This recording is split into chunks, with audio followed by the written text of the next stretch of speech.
guys, it's Charles Osman here with Liquid Blue Cabarete in Cabarete, and this video is for people that are looking to get into wing foiling or that are already in wing foiling and are looking to change their equipment. So basically a question that I get a lot here locally on the island, Dominican Republic, is do I have to buy new gear?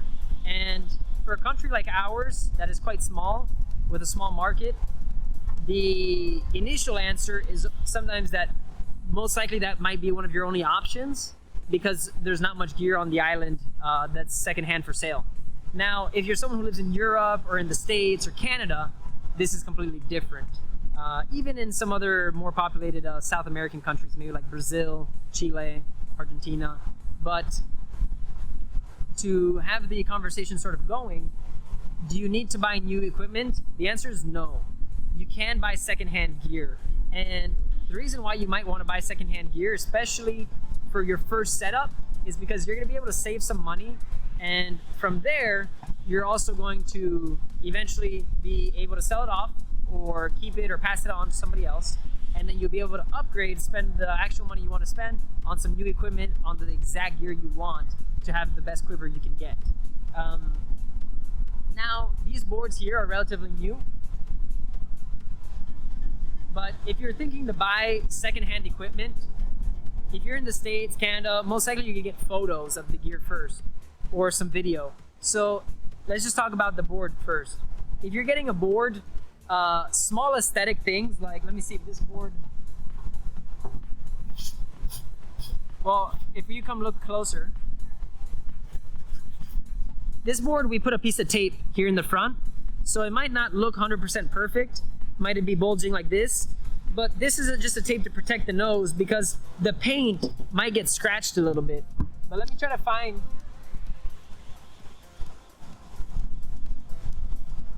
all right here. So this is gonna be hard to see, but if we come close, you see these little white dots or some of these little scuffs right here. So this is no big deal. If you're looking for a secondhand board and it has some minor aesthetic things, I wouldn't think too much about that, because if you really need to, you can always fix it, but it doesn't affect performance. The things you're really gonna be wanting to look for is, first, are there any cracks on the edge of the board? If you see cracks somewhere on the edge of the board or under the foil,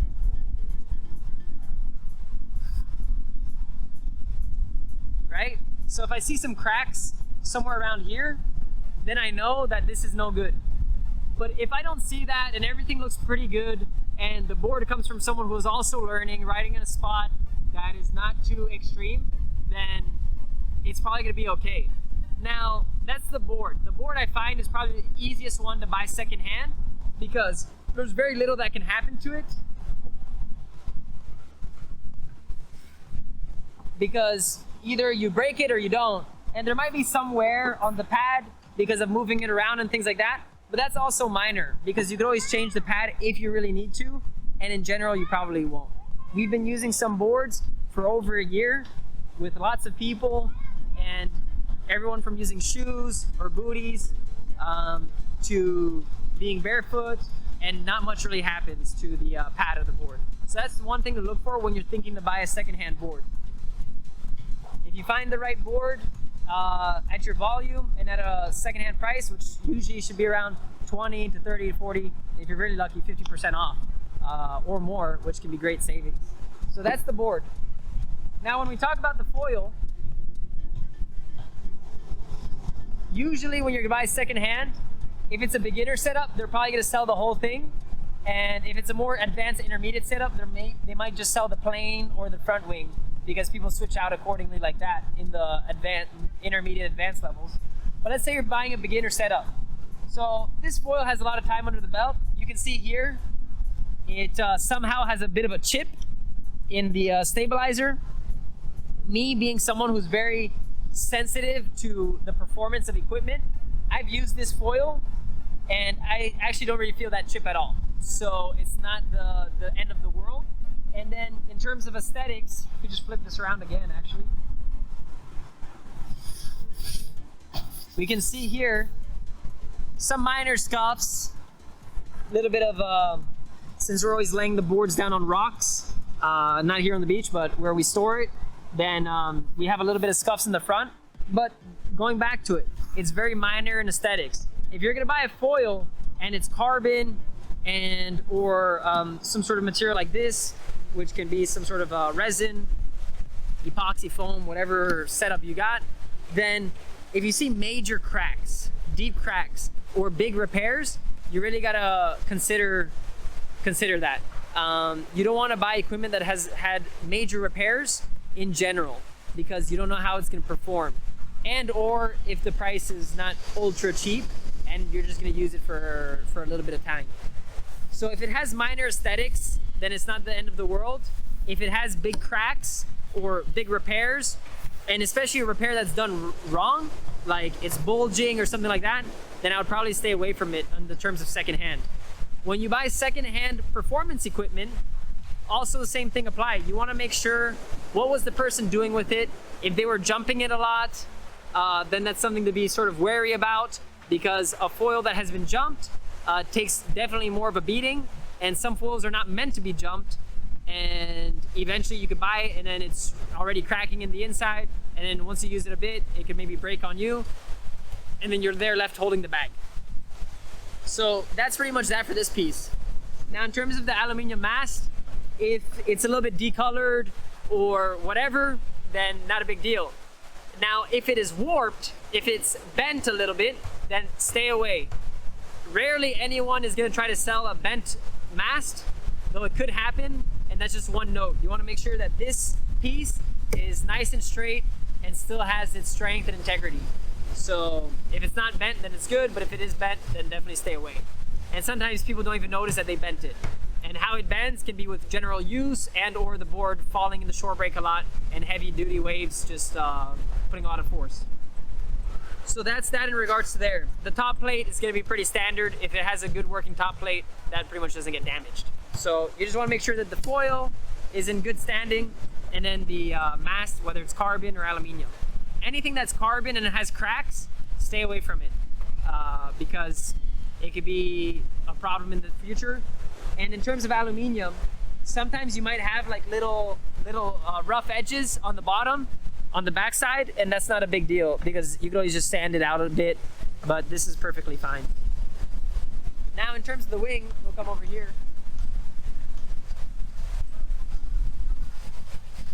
So going back to it, if you're using photos or videos to tell what's sort of going on, the first question you want to ask or know of information wise is how old is it?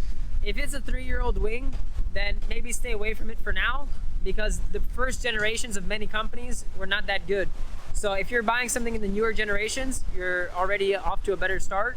And if you're buying it from a reputable company, not just one that has the most marketing hype, but one that's actually regarded as being a good brand and quality equipment, then you're probably going to be in a way better stance of a quality and a good wing that's going to be good for you.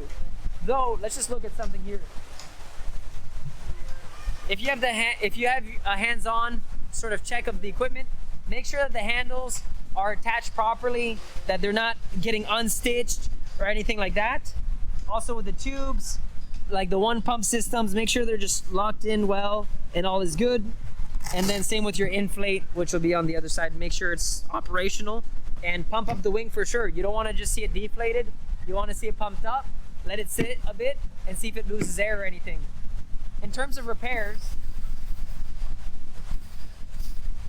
so this wing is one of the wings that we've been using for lessons, and the material is great. So if you feel the material, if it starts feeling like a wet towel, very like loose and not stable, then depending on the price, stay away from it. But if it feels good and the material feels relatively in shape, then all right, that's great.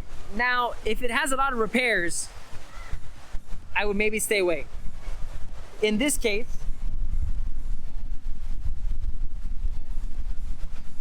this wing has a small repair right here, as you can see. So in the place that it happened, it's very close to the leading edge, so it doesn't get that much strain. And it's big, but it's also small in the sense that it's not too large. But a small repair like this you could probably knock off some dollars because of it, and the wing is still going to perform well. Once you start getting huge repairs down the middle or towards the bottom, now you might start losing some integrity in the wing, and what happens there is that you'll start losing some performance. So unless you're using it as a beginner wing and you just want something to beat on and you're worried you're going to break it and it's relatively inexpensive, all right, sounds good, go for it. You can get a wing with repairs or multiple repairs, and as long as it sort of holds air and flies well, you could probably get away with it and use it for a couple sessions to learn or try new tricks. If you're someone who's looking into excelling in your level, let's say doing backflips or huge 360s, there's or riding big waves, there's a chance you're going to break equipment. So for example, us, when we're trying new tricks, this wing already has one repair. So we might use this wing to try out new tricks depending, so that we don't break new equipment or equipment that's in perfect condition. But like I said, this video is about buying new and secondhand. If you have the option to buy secondhand and it's roughly in good condition and you know that you're going to use it for a while and then maybe change in the future, great, if you can get some savings. If you don't have access to used equipment, then your only option is going to be new. So when you get a new wing, you could always opt for an older version, though depending on the company, I would watch out with that because some wings are not that good. And one quick telltale way is picking a brand that is not known, picking a brand that is not regarded as a quality brand, and also if the wing has, well, we're just gonna flip this over, or right here, if the wing has multiple handles, this one only has 2, right? If the wing has 8 handles going all the way down, then I would also probably stay away from it because that is a very old design and it's not that good. So with that being said, that's in regards to the foil, the board, the wing, and what to look for if you're buying secondhand. You can always buy new, but sometimes secondhand is great because you get to save and people want to pass on the gear.